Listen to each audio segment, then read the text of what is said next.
Welcome, everybody, to another brand new episode of Ball Hogs PH, coming to you from inside the Digital 5 studios. My name is Aaron Untitled. To my left, you have the one and only Jinno, and in Las Vegas, Mo Twister, of course, completing the cast. So welcome, everybody, to the show. One more week in the books. It is the off-season. A lot of things went down. It was the NBA Awards week. First time we've ever had it. Mm-hmm. This offseason is a little bit more exciting than the playoffs. Yeah, it really was. It really is. It's definitely more entertaining. Who would have thought? I mean, there's already more losses for Golden State Warriors in the award show than there were in the entire playoffs. What did you think of the award show? I mean, we were very critical of this leading up to it. You know, I think a lot of us, and not just us, but many people in the basketball world were critical about the award show, particularly because of how close the MVP race was. Mm-hmm.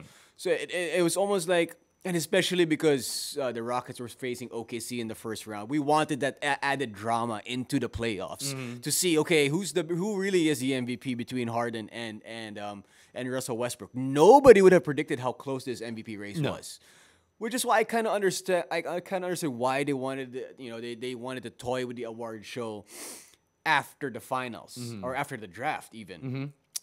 Having said that, I mean, I didn't watch the whole thing from start to finish. I did catch bits of it, but it looked really good. It was actually not that bad. It looked really, really good. It was not that bad. I was, again, also very critical of it. I didn't think that it was a good idea.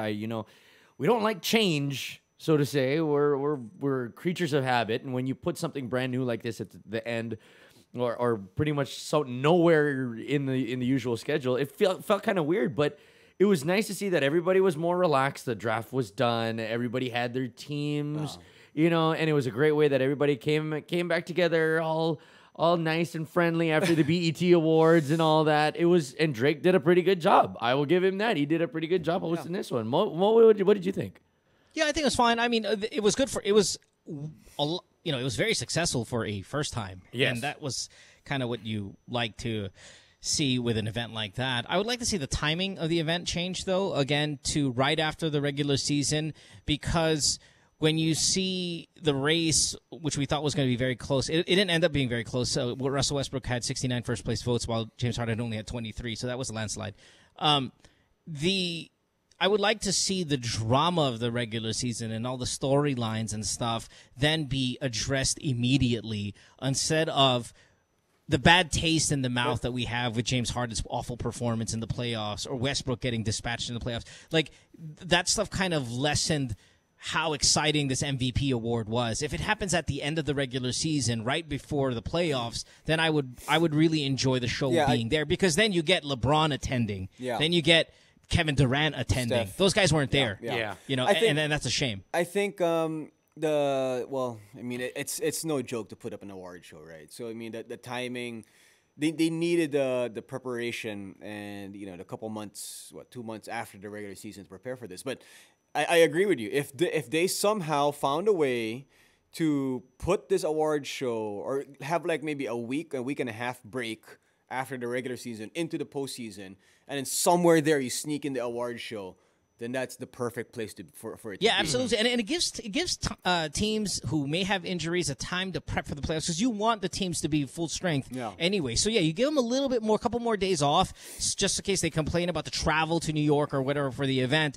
and then do it immediately after the regular season. I think it'd be really great, because it's a nice way to introduce then the playoffs. I would also like to not announce the nominees or the finalists for the nominees, because then the guys who have no chance don't attend. Again, I'm pointing at you, LeBron. LeBron has to be at this event. Yes. Has to be. And he wasn't there. And I think that's because he was not a finalist. So, Kevin Durant has to be there. I mean, these guys, it's mandatory. Now, I know they're not going to be able to write that into a CBA because they just finished that, but if you want to put an event like this, you got to have the big guns there. It was entertaining. It was fun, considering LeBron wasn't there. But moving forward, changing the time, maybe not announcing the finalists so everybody thinks they got a chance and everybody's going to be there. Yeah, I really like that idea. And timing seems to be something that I want to talk about. I'll bring up something else a little bit later on, just on the fly right now. But let's talk about some of the awards. Yeah, you brought it up. Russell Westbrook won the MVP. No shocker. really there in terms of the shock was really how big it was. Everybody had a feeling it was going to be Russell Westbrook. It was going to be a little bit closer. All defensive team, the usual suspect. One thing that really stood out was, of course, other than Russell Westbrook dressing actually not that loud. He was dressed really well. He did a really good speech. I will hand him that. He did very well. Yeah. The speech, how long was it? Less than 10 minutes. Yeah. It was around less than 10 minutes. But it was very good. You saw like a human side of the cyborg. And it was almost refreshing to know that, wow, this guy actually is, has a soft side, which you never see, right? You see him as this super intense person that almost isn't real. And this made him human. Yeah. And I think that was nice to see the one, he was talking about his wife, his family, his brother. And it really showed that different side of Russell Westbrook. And I think, I think that it's for people who think that Russell Westbrook is just this asshole of a guy, but I think this probably changed some of their views of him. Well, the other, especially if you don't follow him on social media, because on Instagram he is very human. He huge. Dances around, does all this stuff. His Instagram stories are all fun and stuff. But yeah, if you don't follow that kind of stuff, this was a nice way to see. Yeah, Russell Westbrook is in all business. There is a very emotional. Not angry emotional, not competitive emotional side to him. And again, humanizes, I guess, is a really good word for it. The other speech that I liked was from Mike D'Antoni, who said that he would have never guessed that he'd be receiving the Coach of the Year award while he was in New York, thanking the press for that as well. Did you agree with the Coach of the Year? Well, I mean, I think I remember doing this, and then my sentimental vote went to Spo, but unfortunately didn't make the playoffs in the last couple days of the regular season. But yes, my D'Antoni definitely deserved this in my opinion, because a lot of people point out how great the Rockets were this season. As opposed to last year, but people forget that last year was just a down year for the Rockets. Yeah. They were great the year before that. So it was almost like they were supposed to be this good. But I think the biggest factor for me why D'Antoni deserved this is what he did for James Harden. James Harden, was a MVP candidate, and some people voted for him as not that many voted for him number one.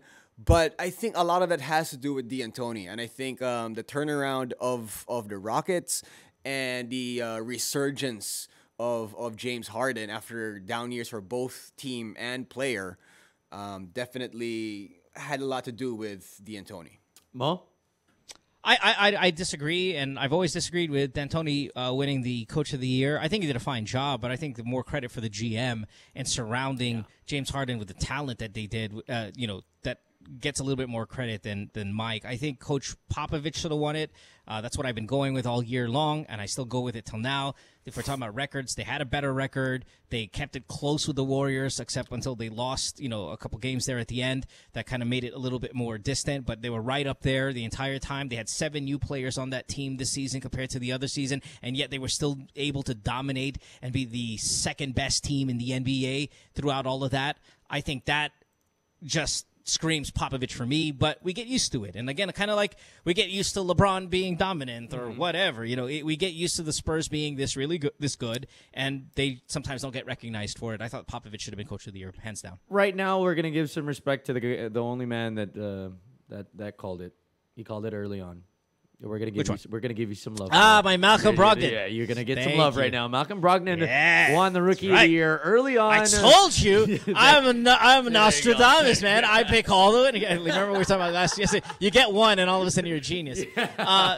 No, that's more luck than it. No, I mean, I'm happy for Malcolm Brogdon. Obviously, he's the lowest pick to ever win the Rookie of the Year award.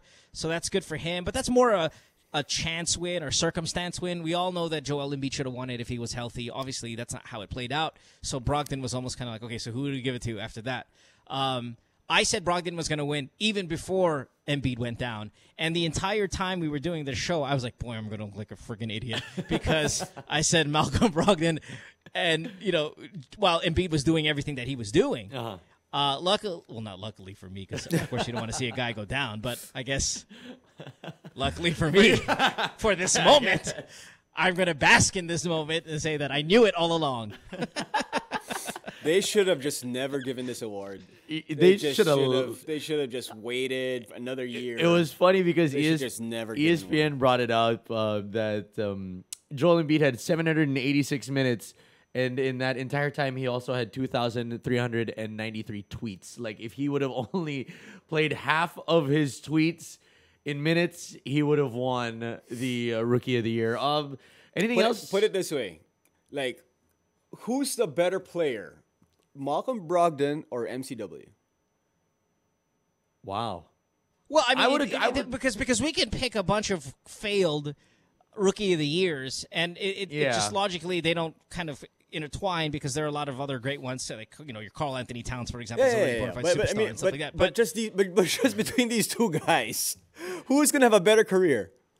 MCW or I think Brogdon might have a better career. I think Brogdon's going to have a better career than MCW. MCW don't got a team right now. That's why. I really do think Brogdon will have a better career. Listen, Brogdon is the Rookie of the Year. They're still going to look for a point guard for that team, though, this next season, as they should. They should try to sign Kyle Lowry or another kind of, high-end point guard.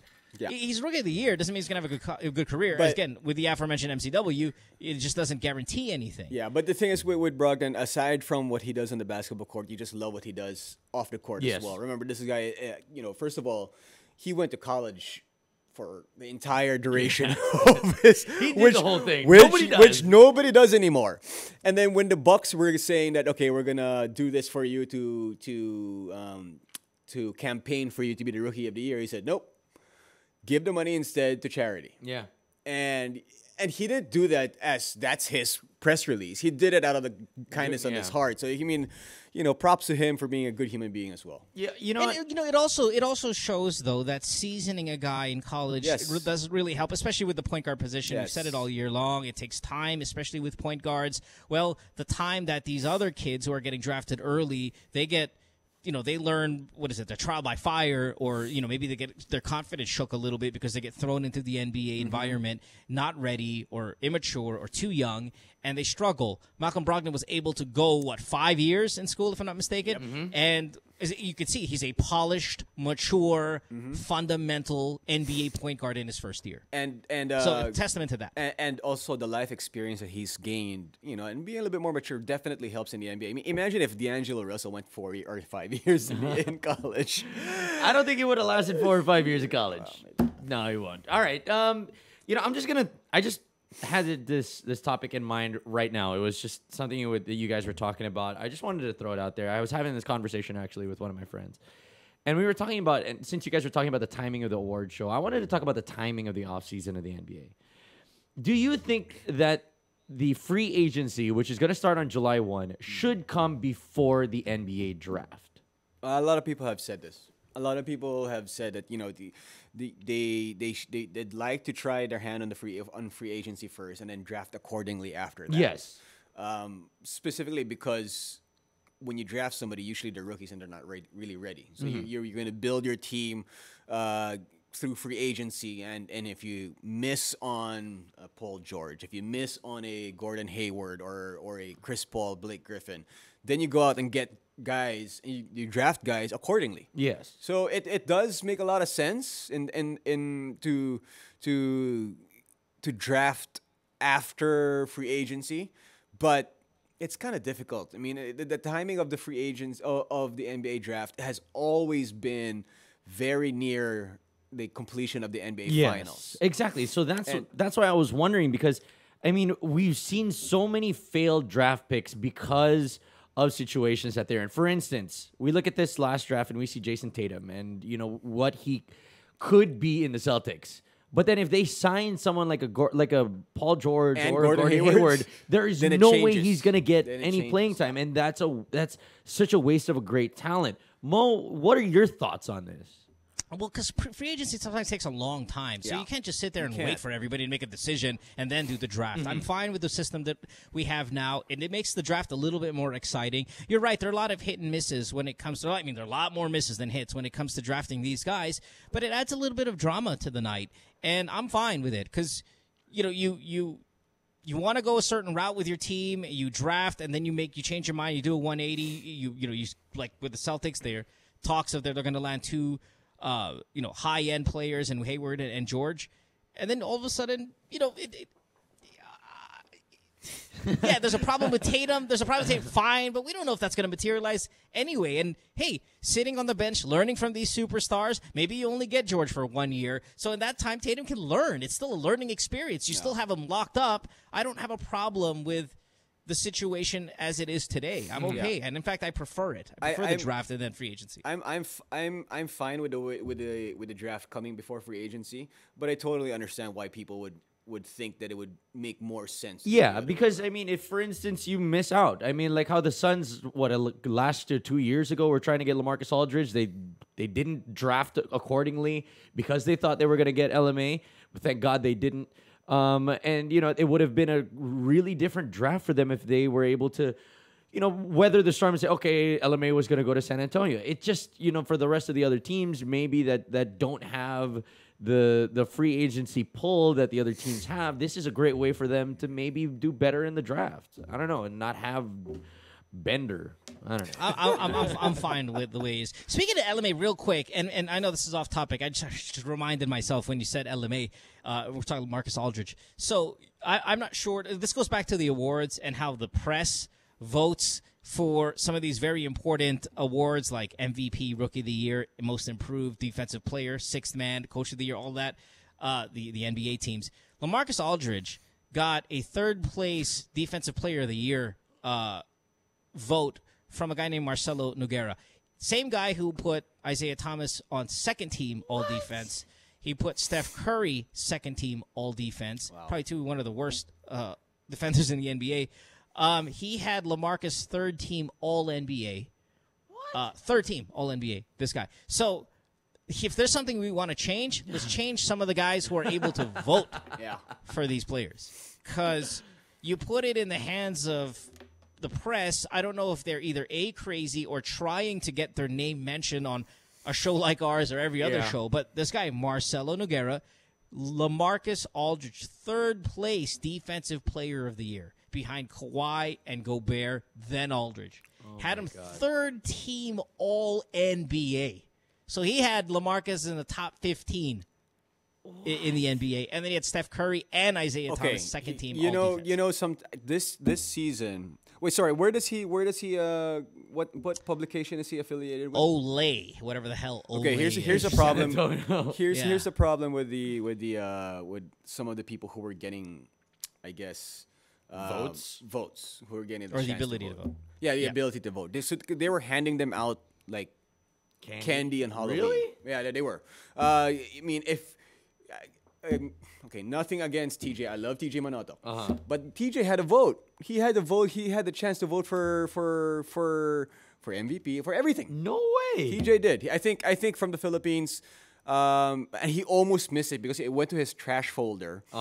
And then junk folder, and he just caught it before the deadline. So he spent the entire day like geeking out and trying to figure out.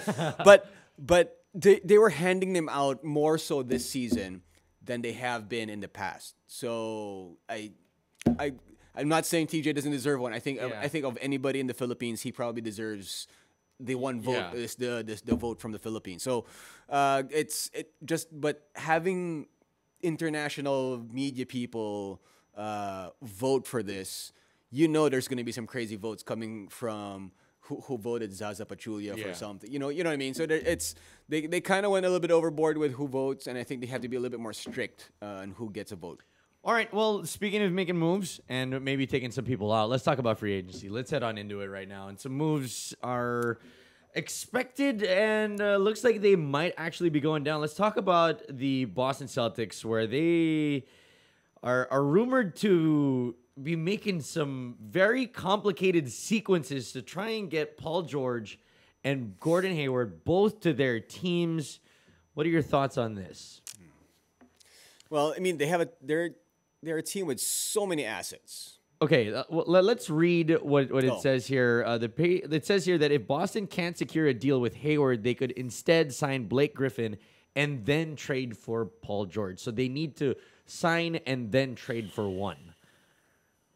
So it's either Hayward and George or Blake Griffin and George. Who would you rather have? I might go with Hayward and Blake. I don't know. Yeah, I mean, I would probably go. I wouldn't put my money on Blake just because the injury history is starting to really pile up for him. And when you want to invest so heavily as the Celtics are going to with all the assets they have and the money they have, you want to kind of have a sure thing. I think Blake is the least sure of the group. I think he's the best offensive player of the group if he's healthy, but he's not healthy. Yeah. So I wouldn't invest too much in him. I think them targeting Hayward and George is the right way to go. The team, who's left is probably another question. Who are you going to have? So you go out, you get Hayward, you get George. That means you have to give up Crowder, you have to give up Bradley. So your team is going to look like Isaiah Thomas, Al Horford, Paul George, Gordon Hayward, Marcus Smart, Jaylen Brown, Tatum, a mid-level guy, and 6 minimum contract kind of guys. Is that enough? To beat Cleveland? To beat Cleveland? To beat Cleveland? Maybe. But Cleveland. It's not a sure thing. Not going to be Golden And State. are you willing to give up all of that for a sure thing? For not a sure thing, I mean, it's Thomas, Horford, George, Hayward, Smart, Brown, Tatum, mid-level, 6 minimums. That's not a lot of size there. Yeah. I'm not which sure is why the Blake thing intrigues me. I know the health is always going to be the issue with Blake, but if you add Blake there instead of a Paul George, you had the size. You have the you have another playmaker.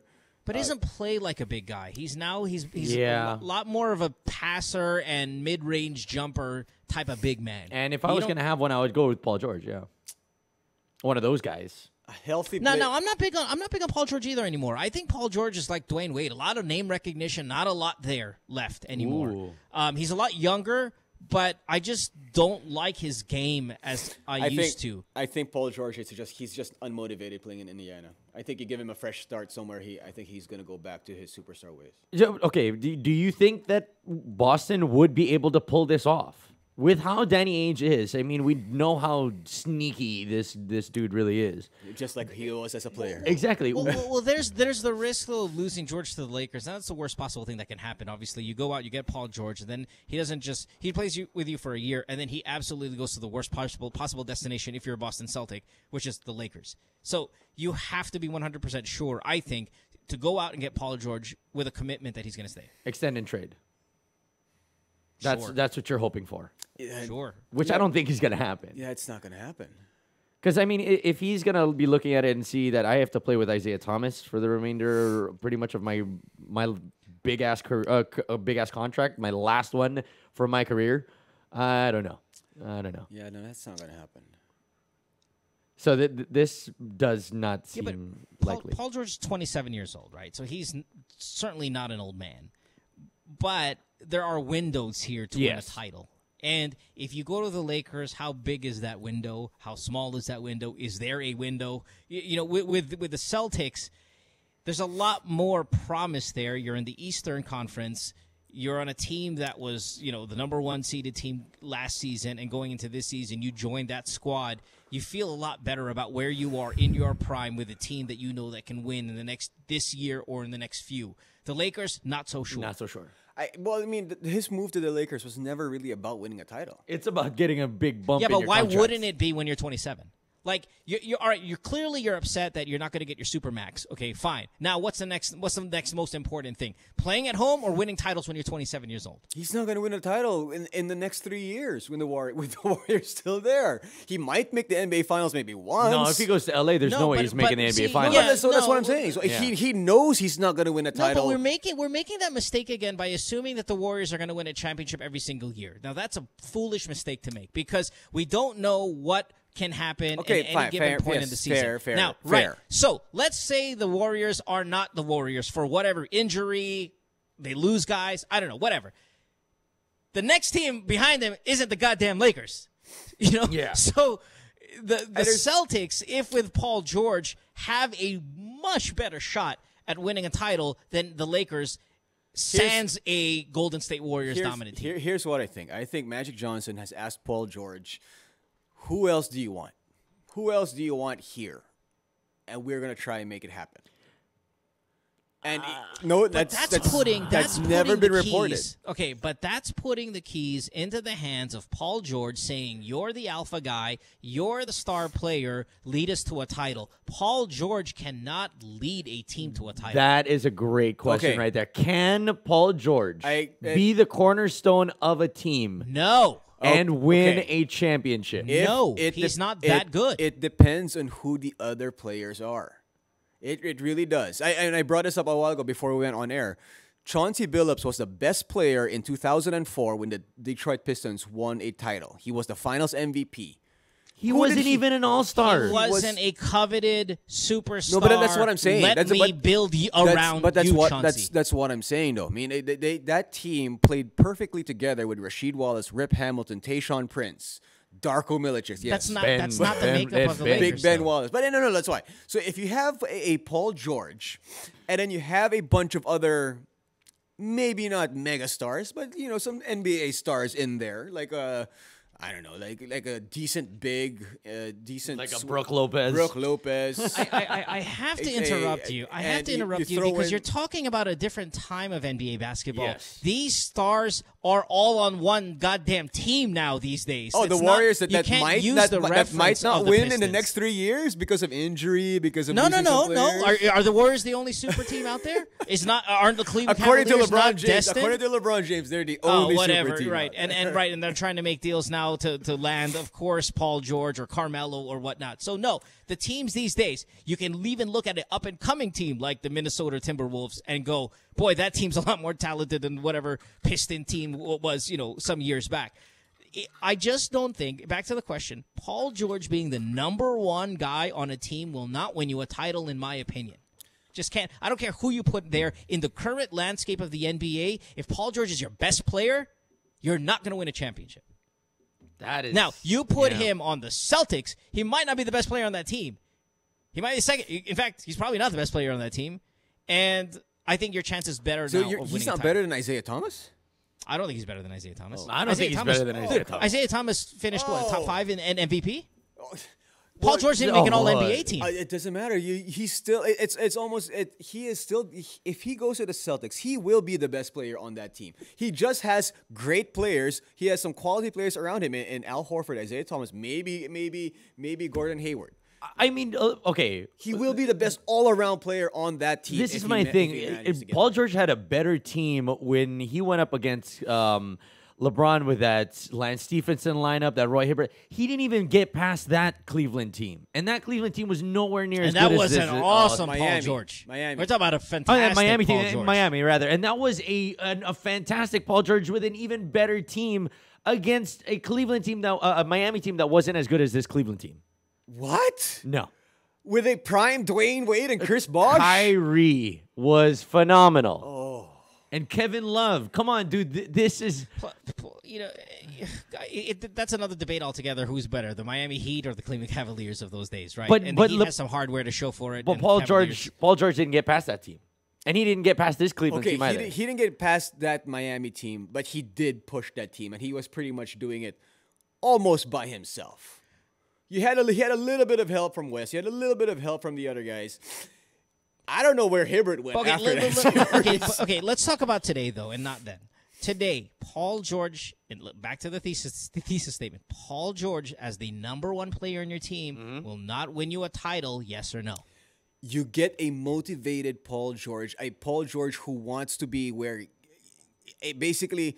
He wasn't giving his 100% when he was in Indiana, and it was fairly clear. How do you know that, man? It looked clear. A professional athlete was not giving 100%. He was Vince Carter in Paul Toronto. George, you look at the statistics, right? And I'm a stats guy. And he picked it up towards the end of the regular season. That's Paul George struggles every single year at the same time of the year. Every single year. In his good years and his bad years. He's not a consistent, dominant player. And that is not, and then you take into consideration the Paul George now, uninspired or not, he's just not equipped to be the number one guy on a championship team, in my opinion.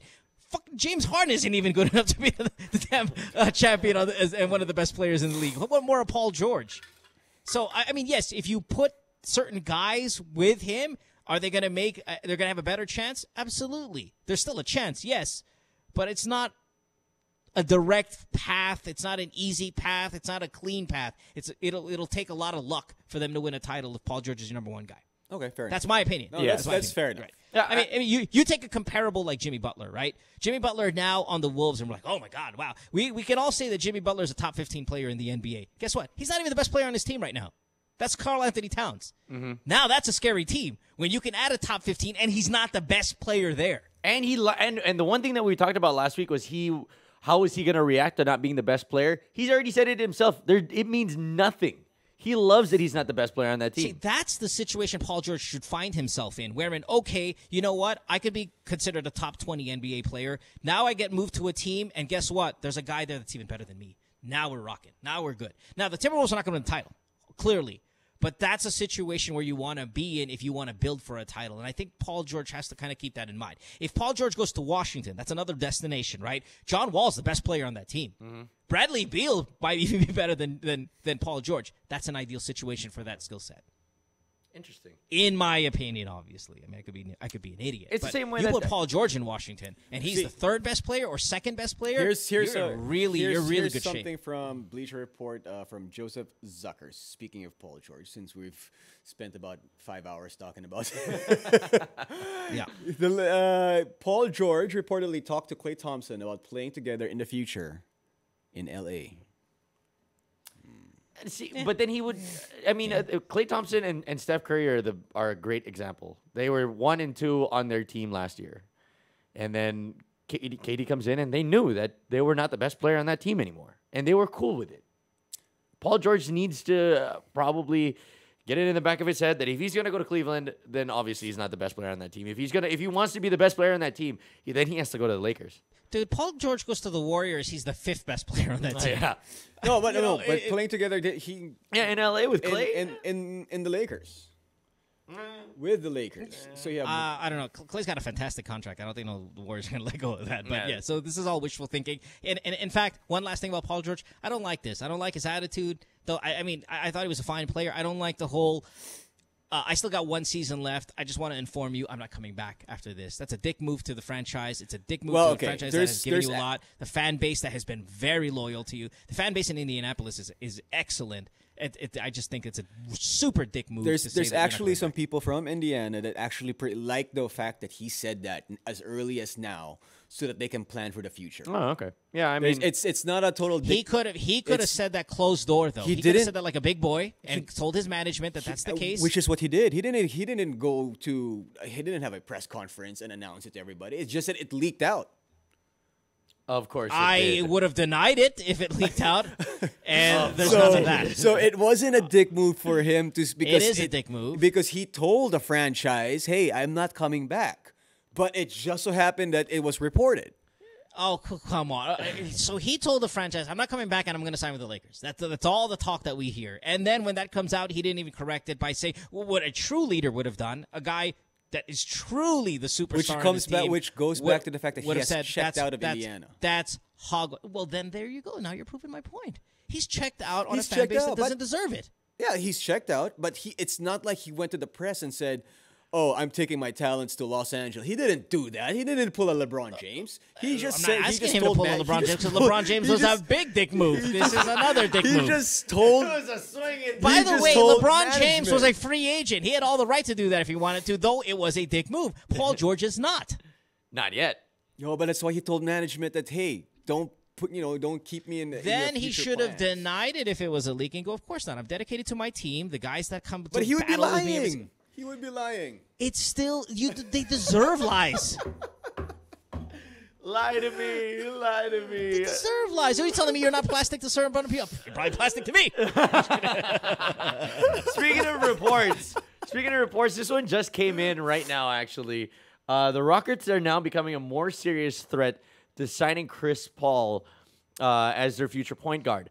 See, this is very interesting. You guys give and agree that Coach D'Antoni should win the award because of what he's done for James Harden. Now let's take the ball out of his hands. The great thing that D'Antoni did. This is the weirdest thing. Why is it? We've heard the Kyle Lowry rumor that he was going to go to the Houston Rockets. Now we're hearing that Chris Paul is becoming a quote-unquote increasingly serious threat to the Los Angeles Clippers, according to Mark Stein. This is... What this tells me is that James Harden does not have the locker room. He just doesn't have the respect of his team. And again, we brought this up during the playoffs, and you're going to bring in a guy that is hard-nosed, demands respect, commands it, in fact, and that's Chris Paul. Even though it's going to change the system dramatically, you have a guy who can score when he needs to score and dishes first and foremost, play smart, doesn't have a high turnover rate. His assist-to-turnover ratio is fantastic, which we did not see from James Harden last year, and maybe it even cost him the series against the San Antonio Spurs in Game 6, right, if I'm not mistaken? Yeah. So maybe that's why. It's like, okay, listen, we need to right the little we have wrong, and that means Chris Paul. I think part of it is because the way how James Harden was bounced from the playoffs last year. I think that said a lot as well. Mm-hmm. He was a no-show in his final game. He looked so disinterested, and I think that was a little telling. And maybe that kind of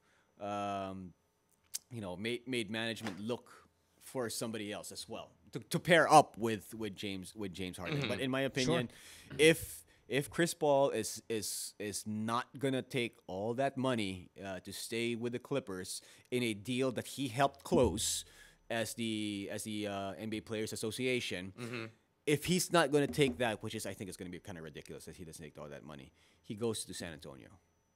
That to me makes perfect sense. But don't you think at some point, right, because of all the jokes and ridicule that Chris Paul takes for not being able to win, that the money might become secondary in this case because he's made a ton of it already, whether it be endorsements or obviously his playing contract. So do you think that where he is in his age, that getting that ridicule off his back might mean something more than signing with the Clippers, who we know cannot win with the squad they have?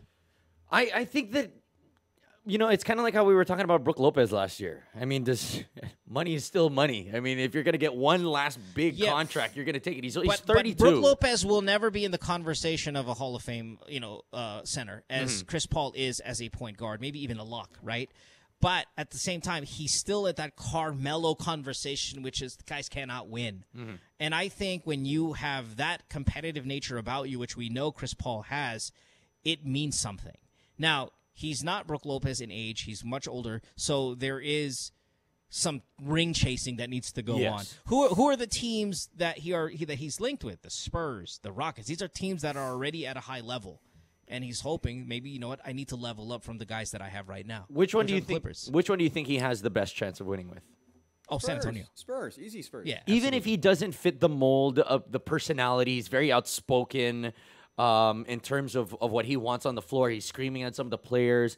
Do you think that he would fit with the whole Greg Popovich is screaming at those players. It's a different kind of screaming. He's not showboating. He's not big balling in after a big shot. That's the difference between your loud NBA player and a louder Chris Paul. It's that Chris Paul is criticism and in the desire to win. The other guys are headaches. You put Chris Paul with Kawhi Leonard and you find somebody to take LaMarcus Aldridge and get a quality big in there, you're in business of probably having a chance against the Warriors. Yeah, maybe. Yeah. Even with LaMarcus, like again, I as bad as that was, if you land Chris Paul, I think it makes LaMarcus better. Yes, it does. Now you're going to lose Danny Green because you can't sign Chris Paul without having with Danny Green there. But that's you go get Chris Paul, you're in good shape. I mean, we remember how good LaMarcus Aldridge was with Damian Lillard. That was a pick and roll type of offense, and we know that Greg Popovich runs a very, very good pick and roll offense with the way that he was doing it with Tony Parker and Tim Duncan. I think that he could do the same with Chris Paul. Plus, you get the guy. We're talking about loud, right? You get the guy that maybe Kawhi doesn't want to be. Yes, that's a good point. We know Kawhi to be very quiet. Now, he can lead in a non-loud way, but if you need that guy to yell at you on the court that's not Popovich, this is your guy. Mm-hmm. Interesting. And you might need that. I like it. I like the fit. I like that. All right. I just hope it happens. And plus, because I really like Chris Paul and I really hate the Clippers. Yeah, I'd like to see him in San Antonio. Right, no, yeah, I want him to do well. You wish him well. All right, let's move on. I don't feel that way about Carmelo, though. I want Carmelo to suffer always. Okay, let's move on to a short topic right now before we we move on to our FIBA topic, there's a lot of 3-on-3 basketball that's going on. We saw the Big Three tournament open this last weekend. We also saw the FIBA 3x3 World Championships, which happened in France, where we saw the Philippines go there. And, of course, we're going to be having it here in Manila next year. Can you guys sit through and enjoy watching 3-on-3 basketball? I mean, is it something that you would enjoy doing?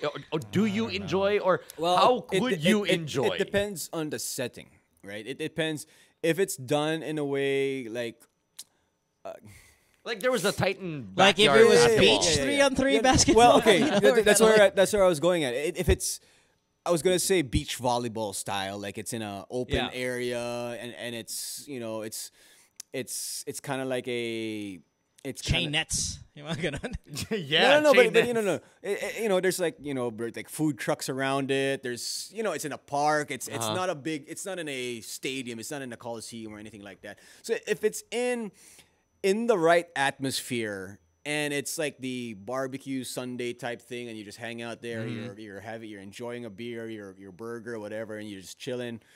Yeah, I can enjoy it.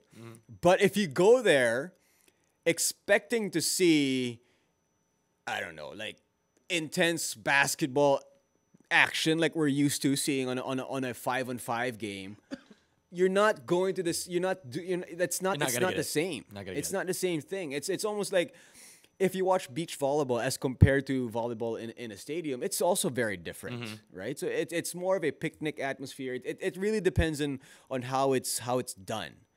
And I think the FIBA 3x3 did a fairly good job at that with the DJ in the background, and it looked like it was in a nice park in France. And it looked like it was a popping place. But it's an Olympic event now. So I know. That's not the beach where the food trucks and all of that stuff. It's an Olympic event, so there's a formality and almost a classiness to it. It's legit now. No, that's what I'm saying. Are you going to have a hard time watching the gold medal game of the 3-on-3 tournament? Because there's no burgers in the background. No, that's what I'm saying. So if you take that part out of it, and you just watch it for purely basketball and nothing else, no, it's not going to happen. I can't enjoy it as much as a normal 5-on-5 game. Yeah. For now. Now. I'm with you. For now. Yeah. But, we're all bandwagoners to a certain extent, right? When people start digging it, then we're going to dig it. But I think another problem with this is that who are going to be the stars? If all of the best play 5-on-5, what are we watching? What tier of players are we watching then on the 3-on-3? Are we going to see LeBron in the offseason, then go play in a 3-on-3 league, or Kevin or Steph or any of those guys? The chances are no, right? So I don't know how this will ever truly flourish out of the Olympic level. Because you'd had the Big Three league that happened where Jason Williams was there and Allen Iverson was there and all these kind of ex-players were there, Rashad McCants, and even role player guys were there. And it was hard to watch because you respected these guys at some point, not man. This is an MVP now there in Allen Iverson, and he looked awful. Yeah. So who are we going to be watching in these 3-on-3 tournaments or gold medal game, or if there's a league that pops up somehow? I'm not sure if that's because the NBA is such a star-based league. You're going to have to generate stars for us to really kind of fall into it. Unless you're an absolute purist. Like, basketball in all its forms. Whatever. Yeah, well, we'll see. I for one, like I said before, I commentated for the 3x3 a couple, like 2 or 3 times already. I love the atmosphere that comes with it. I think that is it. To really appreciate 3x3, you need to be there. It's so hard. It was something that I realized when I was commentating it. It was so hard to convey the energy and the mood that was in the area, because it's not an arena, it's in the area. On screen. You need to be there to really enjoy you can do what they do in beach volleyball, and not to sound like a pig, though. It's the reason why we watch it, because of the bikinis. Maybe you put them in mankinis or whatever, and then we generate a lot of interest. You're putting over the hill guys who have been retired for several years with the beer bellies. How hilarious would that be?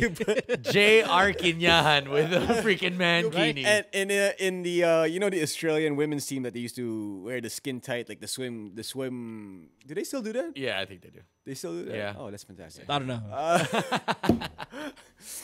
But it's like the best uniform ever. Yeah. It's like they're playing basketball in bikinis, or sorry, in one-piece swimsuits. Why not, right? Why not? Why not have Kobe Paras in a Speedo type of thing and have all of the Miss Universe fan base all switch over now to 3-on-3 basketball? I would like to see Extra Rice also in a nice little tight Speedo thing. Absolutely. Why not, right? That ratings through the roof. Soren. Speaking of selecting a team, our head coach for the Philippine team, none other than Coach Chot Reyes, just announced the SEA Games roster that he has submitted, and the 12 men are Mike Tolomia, Basera Mer, Kiefer Ravena, Almond Vosotros, Ray Parks, Von Pesumal, Kevin Ferrer, Kobe Paras, Carl Brian Cruz, Raymar Jose, Troy Rosario, and Stan Hardinger. Still have to figure out who that last one is. But that is a lineup, and 6 of them are current PBA players. Again, this is for the 2017 SEA Games, where we have not lost, I think, ever. And it will be in Kuala Lumpur. This is a better balanced team than the team that we sent to the Siaba. This is a lot younger team. We didn't send Junmar. We're probably still gonna win this one as well. Not to say that we're gonna be pouncing them by 30, 40 points, but I think we're gonna win this one easily with this lineup. I mean, you have 2 former D-League players. NBA D-League players on this team. Mm-hmm. I think that we have a very good shot with this.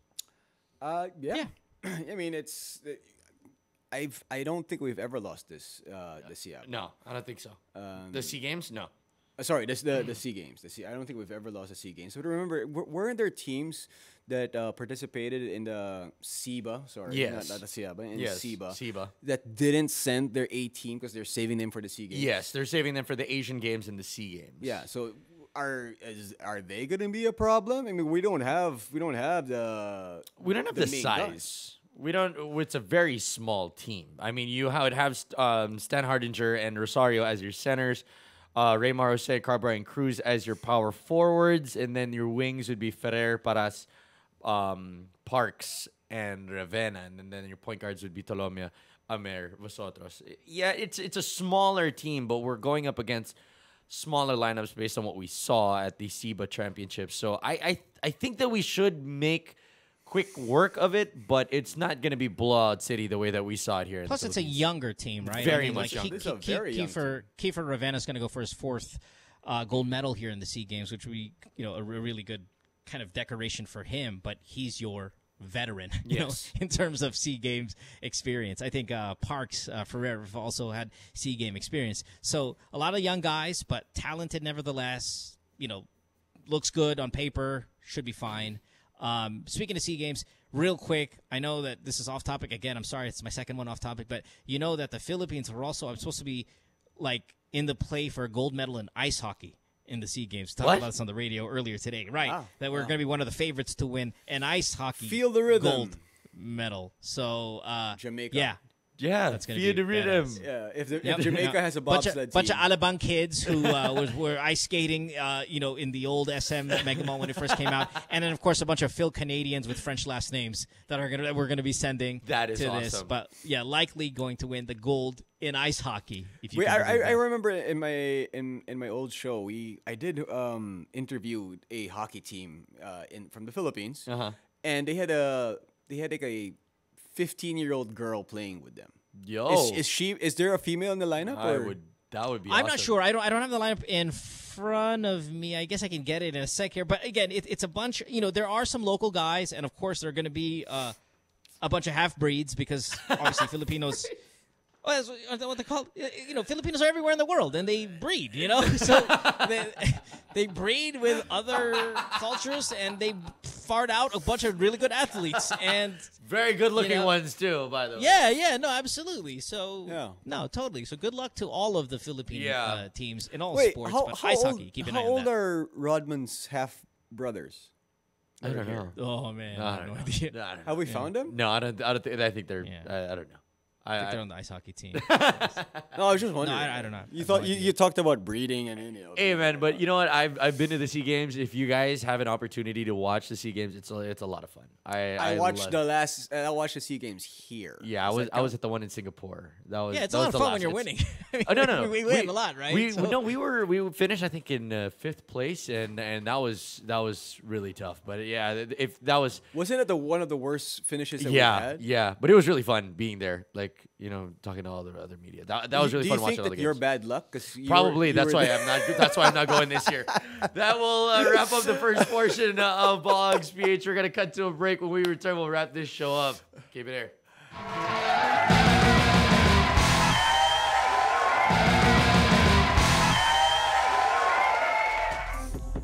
Welcome back, everybody, to Ball Hogs PH. The first half of the show took up a total of 45 minutes, almost about 50 minutes of your time. So we ran out of time here, and sadly, we've also run out of episodes. This is it. The first season of Ball Hogs PH has come to a close. Could you believe that we did not get canceled? Well, it's our last show. No, we didn't get canceled halfway through. Oh, okay. Are we coming back next year? Hopefully. Well, they told us to plug the next season. Oh. Yeah, it came out on the script. It came out in this. We have a script? Yeah, you never got it. Wait, since when have we had a script? Here's the script, and here's what the script read. Aaron, pa-plug naman next season, Aaron. That's what the script was. Next season. Yeah, in our ear. That's what it was. So. Okay, that's the script. Let's do something. I mean, we've been talking about basketball and make out. Okay, yeah. What? We talk about basketball, hockey. Yeah, we've been talking to each other. We've been stuck with each other for pretty much an entire season. Well, let's find out what you've learned about each other. Let's get sentimental. Oh wow. What have you learned about each other? Like, for instance, for me, the one thing that I learned about Mo, because I mean, I can't wait. Me and Mo have been working together. Mo and I have been working together in radio for 10 years, but we've never actually worked together. Yeah. Okay. The one thing that I did, especially because of the podcast and what time it is, he is in Las Vegas. Mo is a really awesome dad. Oh wow! Oh, He's thank you, super man. Now awesome I can't dad. criticize you. Because Thank you. You complimented me. I pulled that one out, and I was just like, like before the show, he'll always be like, "Oh, Amsterdam bit my ear off today," and I'd be like, "Okay." Yeah, my daughter's Amsterdam. She's nuts. She's a devil. No, I appreciate that. That's very kind of you. Other than that, it was really nice working with him. He will make sure he gets his way in whatever he says. I'm just like, how dare you? And he will criticize your Instagram story. How many times do I say here on the show, I could be wrong or I'm likely wrong? I'm very open to being incorrect. I like being incorrect because then it adds debate. The debates are fun. That's what I enjoyed about this show, man. Yeah, I think talking to you guys, debating with you guys, our callers especially. Oh, yeah. That was always fun. I mean, I know I come off aggressive, but that's all for show. You guys know that. Oh, definitely. And and if I learn anything about you guys, man, what is it? Well, you've worked with Jinno before. This is the first time you worked with me. I have. But, yeah, I mean, I have worked with Jinno before, but I don't know, maybe it seemed a little bit more intimate this year because there's just 3 of us opposed to 4, say, in Full Court Report last season, and then, with 2 guys, and obviously we didn't mention Foreigner, the build-up there. We didn't get a chance to just be at times Pinoy here on the show, which we do every now and then. So that was actually kind of nice. What have I learned about you guys? I don't know. Aaron and Jinno, you guys don't like looking into the camera when you take a photo of Instagram. There's a lot of just staring out into the horizon and stuff. That's the one thing I noticed about the both of you guys. And like when you guys take a picture, almost like you hate looking into the camera. That's cute. That is true. It's a better angle for me. Is it an angle thing, or is it you're scared that like there's a soul behind that lens? No, I'm not Indian. I'm. I'm Indian. That's my thing, right? That's well, it's usually American Indian thing. It's usually like a product shot or No, me, it's just my angle. No, 10% of your shots are product shots, Jinno. Yeah. A lot of that stuff is. I always wonder who the hell is taking your photo. Like that was always one of my questions. Not always. Actually, she very rarely does. Yeah, because she would be like, "Ew, why are we doing this?" No, I'm kidding. No, she totally would. She totally would. Yeah. She hates good. it. She hates doing Well, stuff like that. line me up on that list as well. But in terms of basketball, again, what I learned about you guys is that I think you love the game, and it's not just the NBA game. You know, you love kind of not. I said, we brought up the word purist a little while ago, but you love the international play. You guys love the NBA play. I mean, you guys know your stuff when it comes to all leagues and all sorts of different levels of basketball. And I thought that was really something I don't want to say newly respected about Jinno because we worked last year, but I certainly did admire that you guys followed it in all aspects. It's not just PBA, Gilas, NBA, but it seems like you know a lot about FIBA, a lot about all these other things. And I'm like, both of you guys do. And that's really, really cool. And, nice. Good for the hard work that you guys put in for something like that. The one thing I learned about Jinno this year is that he really hates mayonnaise. He just really despises mayonnaise. Yeah. He can't stand hates it. the living daylights out of mayonnaise. I'm so happy when I see the pimiento, but when I see the tuna with mayonnaise, I'm like, oh my god. Yeah, I can't do it. It's my first. This is my second sports basketball podcast. I had one on my own, but this was by far like the most in-depth conversation I would have in an hour in a week. And I think, Mo, I mean, it's, last year with Full Court Report, because a lot of the times you, Brad, and Chris, none of you guys can see me, right? Sure. And it was so hard to like maneuver between 4 different people. And I would kind of have to wait until you guys would have to say something because, I'm the only one who could see the 3 of you. And I was like, okay, does he look like he's gonna talk? Does he, you know what I mean? So it was really difficult. It was really difficult to do. Don't get me wrong. I thought it was great to have 4 different people in 4 different parts of the world giving their opinions. But here, it's a little bit more. I think it was a little bit more intimate because I've known Aaron for a very long time. I've known Mo for a very long time. He is an asshole, but believe me, I've protected him as well. Yeah, he's our asshole. He is one of the biggest assholes. Am I Lance Stevenson asshole or Chris Paul asshole? Yeah, you're probably somewhere in between. You're probably somewhere in between, dude. Damn it. And, all right. And there's. And I said it last year, and I'll say it again because I think I can't say it enough. That so many people always tell me, it's like, how the hell can you work with that fucker? No, it's the best. And I'm like, you know what? It really is so much fun. It's actually not bad. It isn't, if you get to know. Oh, not bad is not good either. Come on now. No. Well, I'm not saying it's all roses. Because that would be a lie. That would be a lie. Right. So I mean, it's not bad. I mean, it's and not bad is good because that means there's always room for improvement. That means know that you know there's stuff that you can work on, and maybe in the next season we can actually do even better. And that's what I'm saying. So I know of it. Sometimes nobody ever believes me when I say actually most pretty cool if you get to know him. Yeah. Mo off air is like one of the nicest dudes. I mean, this is not a review thing for me. It's socially for us. He's socially awkward, but it's okay. Yeah, no, so am I. Right. Well, thank you. I take all of that in as a compliment and in the spirit that it's intended.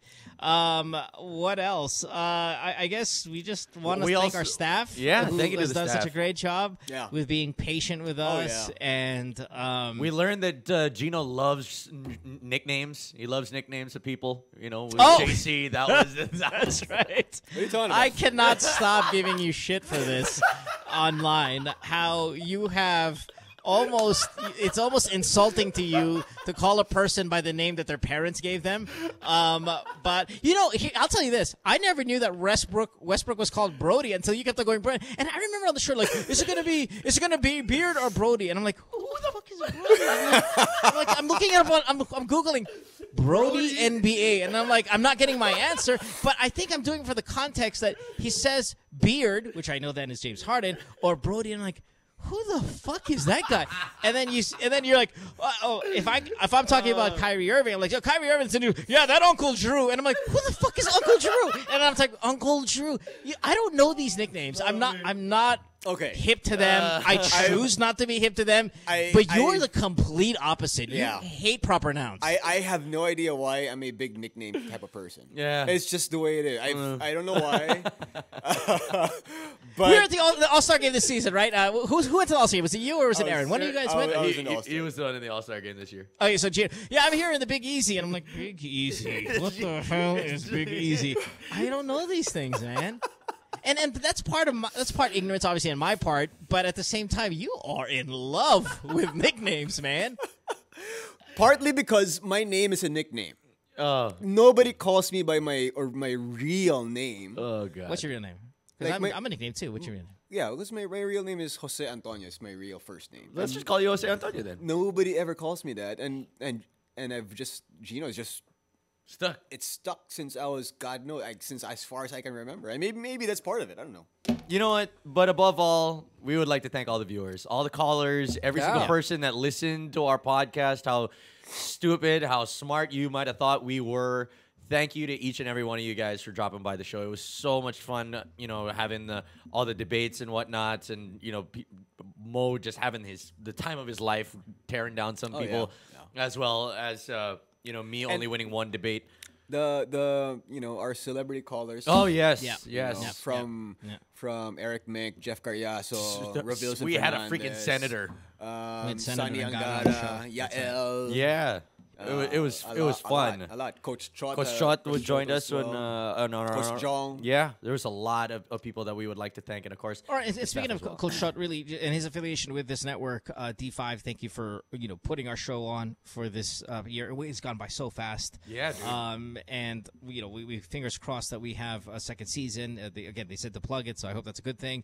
But yeah, thank you to the management and to the powers that be that trust us in this. We appreciate you. Until season 2, hopefully. That's Gina Rufino. I'm Aaron Atida here in the Digital 5 Studios. Mo Twister back in Las Vegas. Over here. Yeah. In Vegas. That's right. Yeah. No, that's Jose Antonio. Josh Strike. That's Josh Strike and Mohan Gumatay. We'll see you guys next time. November. See you in November. Season number 2. November Peace. or September? That's right. October. That's late October. October. Yeah, We'll see you in October. Bye, guys. Yeah. Bye, guys.